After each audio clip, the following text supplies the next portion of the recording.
Pamilya ni Captain Luo, hindi ko sila maaaring tanggihan. Ang bisita ay isang magandang babaeng asul ang buhok na humahawak ng isang longsword. Pero nang makita siya ni Shen Ye, lumaki ang kanyang mga mata at nagulat dahil nakakita siya ng purple title sa itaas ng ulo nito, Great Swordmaster. Ako si Xiao Mengyo, ang tunay na kapatid na babae ni Luo Feichuan. Narito ako para magtanong sa iyo tungkol sa ilang mga bagay. Nagulat si Shen Ye, kahit ang isang kasing lakas ni Director Chen ay wala pang titulo, pero ang babaeng ito ay may purple title na katulad ng sa Elven High Priest noon. Kahit isa lang ito, napakalakas pa rin nito. Hindi katakatakang nagbago ng husto ang ekspresyon ni Director Chen noon. Nahanap ng kapatid ko ang assassin na lalaking naka-sunglasses na humahabol sa iyo habang sila ay naglalaban. Nasira ang sandata ng kapatid ko at pinatay siya. Ang mga nagtamper sa sandata ay dalawa sa kanyang mga kaklase. Pinatay ko silang lahat. Lumaki ang mga mata ni Shen Ye. Ang kapatid ko ay may limitadong talento kaya ginabayan ko siya patungo sa maayos na edukasyon, trabaho, at maging relasyon.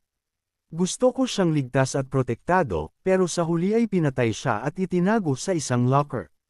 Bakit hindi ka nagsasalita? Pinapayagan ba ang iba na ay bully siya pero hindi ako pinapayagang ipaghiganti siya? Iniisip ko lang, hindi ka ba arestuhin sa pagpatay ng mga tao ng ganito?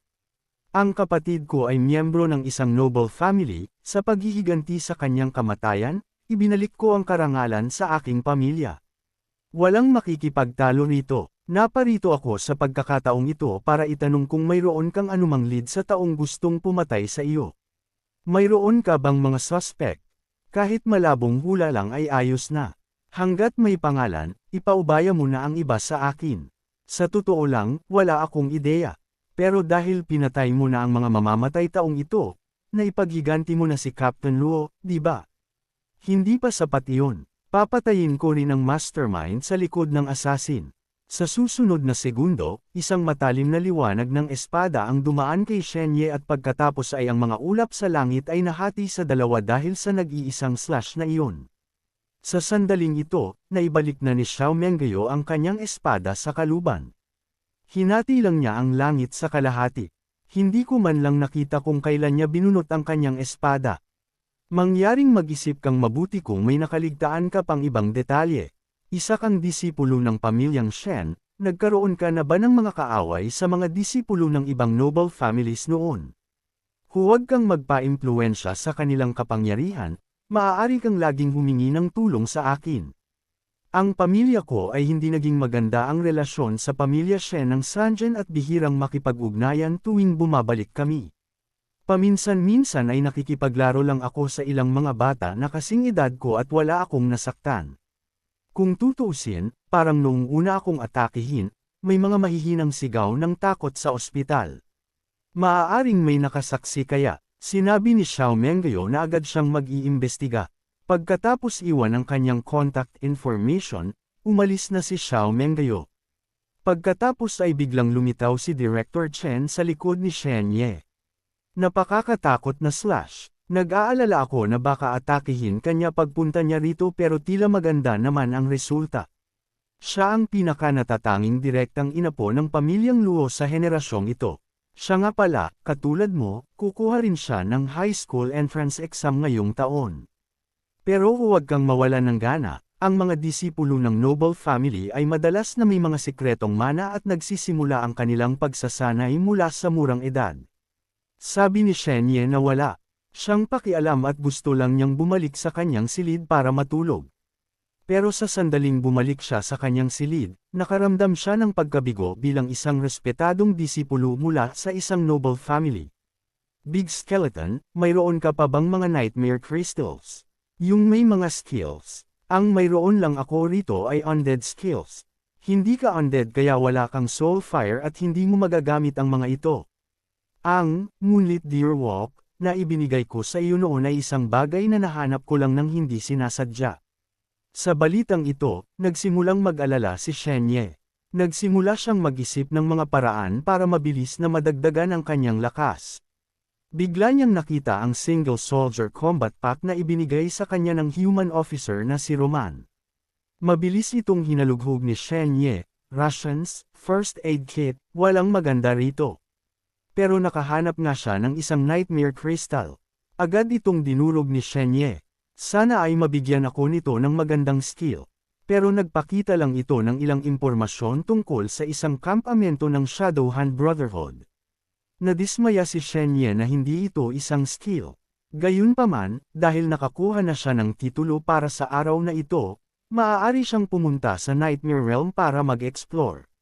Sa halip, kumuha siya ng isang set ng Rhine Borderlands soldier equipment mula sa malaking kalansay. Ang mga tao ng teritoryo ng Rhine ay pinatay na lahat ng mga undead, walang maghay-hinala sa isang posibleng survivor. Mayroon ding Nightmare Crystal na naglalaman ng isang liham ng paghingi ng saklolo mula sa Lord of Rhine na maaaring magsilbing tanda. Sa lahat ng paghahanda, tinawag ni Shen Ye ang Gate of 10,000 Realms at matapang na humakbang sa loob. Sa oras na ito, ang Nightmare Realm ay nakaranas lamang ng isang malaking labanan at ang lupa ay puno ng mga bangkay. Ang mga human soldiers ay nanggagamot sa mga sugatan at naglilinis ng battlefield.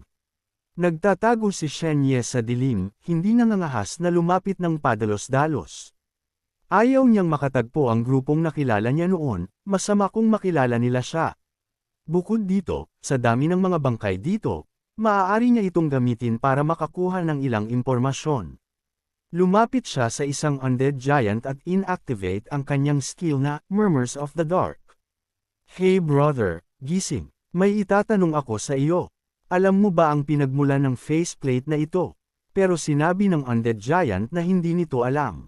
Agad na tumakbo si Shen Ye sa susunod na bangkay at nagtanong sa ilan pa ng sunod-sunod pero wala sa kanila ang nakakaalam sa pinagmulan ng faceplate.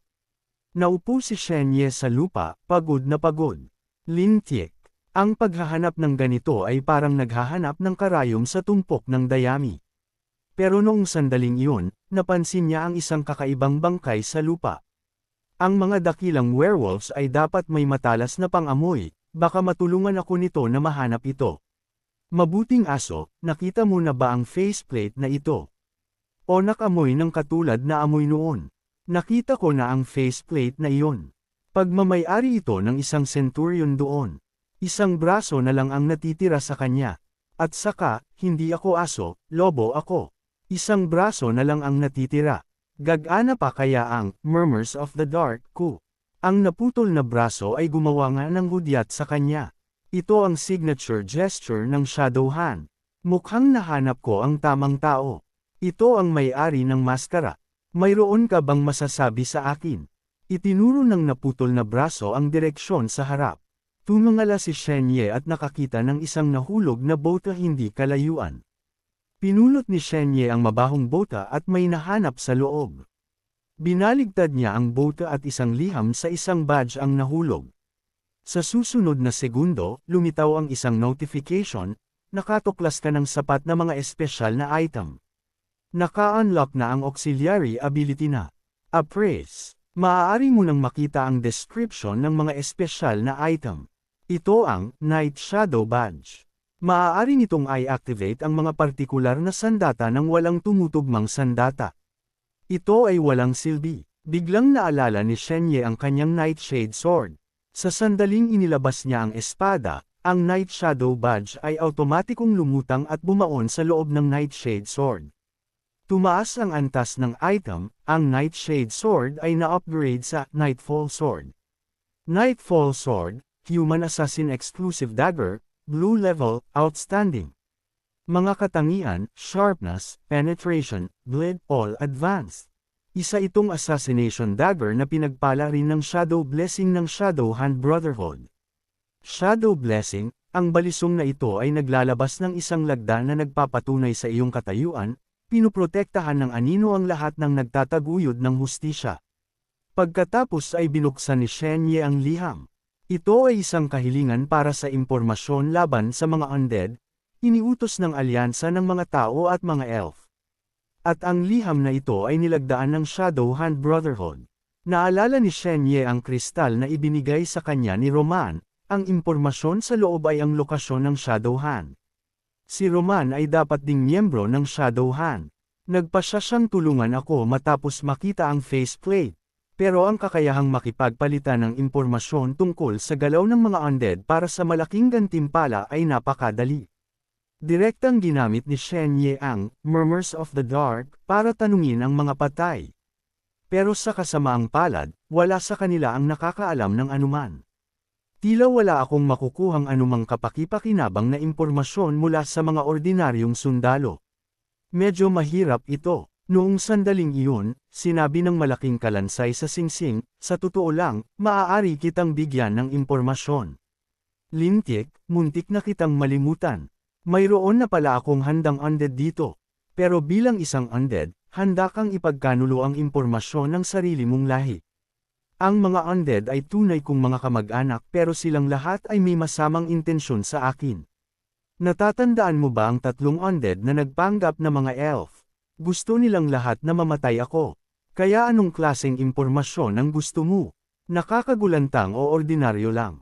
Hindi ako maaaring lamabis. Magiging kaina-hinala kung magbibigay ako ng nakakagulantang na impormasyon bilang isang ordinaryong tao. Naintindihan ng malaking kalansay at binigyan siya ng disenteng impormasyon. Ang lahing undead ay gumagamit na ng mga bagong cannon parts na makakapagpataas ng lakas ng undead soulfire cannons ng 20%, 20%, at ang firing frequency ng 10%, 10%. Hindi ba't napakahalaga ng impormasyong ito? Pero muling tiniyak sa kanya ng malaking kalansay, sa totoo lang, habang tumatagal ang digmaan, naniniwala ako na ang Human High Command ay mayroon na ring ilang hinala. Hindi lang nila ito nakukumpirma pa. Agad na nagpasya si Shen Ye sa impormasyong ito. Maaari itong magdala ng mga benepisyo nang hindi kumukuha ng masyadong maraming atensyon. Hindi nagtagal, natuklasan ni Shen Ye ang kampamento ng hukbong tao at ang mission handover point ng Shadow Hand ay nasa loob nito. Pero kung paano makakarating doon ang naging problema. Napansin ng malaking kalansay na may ilang mga human soldiers na naghahanap ng mga sugatan. Maaari siyang magpanggap na sugatan at hayaan silang dalhin siya doon. Inisip ni Shen Ye na maganda itong plano. Big Skeleton, kumusta ang medical standard sa human battlefield? Sinabi sa kanya ng mas malaking kalansay na ang sacred healing arts ng lahing tao ang pinakamahusay, kahit ang mga elf ay hindi makakakumpara. Basta't may pera ka, hanggat kaya mong magbayad, kahit ang mga naputol na bahagi ng katawan ay maaaring tumubo muli. Nagpatuloy si Shen Ye, paano naman kayong mga undead? Hindi ba ninyo kailangan ng gamutan? Maaari kaming gumaling pero napakahirap nito. Karaniwang iniiwan namin ang mga naghihingalong sundalo sa labas para bahala na sila sa sarili nila. Kailangan naming gumamit ng espesyal na sumpa para magpakita ng isang sacrificial altar city. Ang paraang ito ay agad na makakapagpabalik sa amin, pero ang kapalit ay ang life force ng ibang mga nilalang. Tanging ang mga napakataas na status na undead na may tamang kaalaman ang makakagawa nito. Kaya ang mga tao ay mas sulit. Sayang at wala akong pera, pero agad siyang itinuwid ng malaking kalansay. Hindi ka mahirap, Shen Ye, may plano ako. Naglakad siya patungo sa malaking martilyo ng undead giant. Pagkatapos ay idinagdag ang lahat ng kanyang status points sa strength at nagsumikap na itayo ang martilyo. Nagulat ang malaking kalansay. Anong sinusubukan mong gawin? Nababaliw ka na ba? Kung hindi ako makasigaw mamaya, kailangan mo akong tulungan. Pagkatapos ay malakas siyang pinalo ng martilyo sa lupa. Bahagyang naduwal ng dugo si Shen Ye dahil sa lakas ng impact. Medyo napasobra yata ako, bulong niya. Pero itinuloy pa rin niya ang kanyang plano. May tumulong sa akin. May tao ba dyan? Saklolo. Agad na narinig ng mga sundalong naglilinis ng battlefield ang kanyang sigaw. May humihingi ng tulong. Hindi nagtagal, dinala si Shen Ye sa kampo ng mga tao kung saan isang pari ang nagbabasa ng spell para sa pagpapagaling. Habang pumapasok ang agos ng life energy sa katawan ni Shen Ye, kitang-kitang naghilom ang kanyang mga sugat. Sa sandaling iyon, 3 taong magarbo ang pananamit ang pumasok sa tolda. Sabi ng pinuno sa pari, maaari ka nang umalis. Ay padadala na ang bayad sa iyo mamaya. Tumingin siya kay Shen Ye, ligtas ka na. Ito ang kampo ng mga tao. Ako si Prince Norton. Ang kalasag na dala mo ay may tatak ng hound, sabihin mo, isa ka ba sa mga tauhan ng Lord of Rhine? Nagpatuloy sa pag-arte si Shenye. Sa wakas ay nahanap ko na rin kayo. Ang Rhine ay sinalakay ng mga undead. Pakisuyong magpadala agad ng mga reinforcement. Ito ang liham na ipinapabigay ng Panginoon. Kinuha ng matanda ang kristal at nagbigkas ng spell. Sa susunod na segundo, isang boses at teksto ang lumabas mula sa kristal. Sa mga kagalang-galang na Panginoon ng Imperyo, ako si Lawrence, ang Lord of Rhine. Sinumang makakapamuno ng mga hukbo upang iligtas ang aming teritoryo, handa akong magbayad ng 300 gintong barya at isang malaking land deed. Pakiusap, iligtas ninyo kami.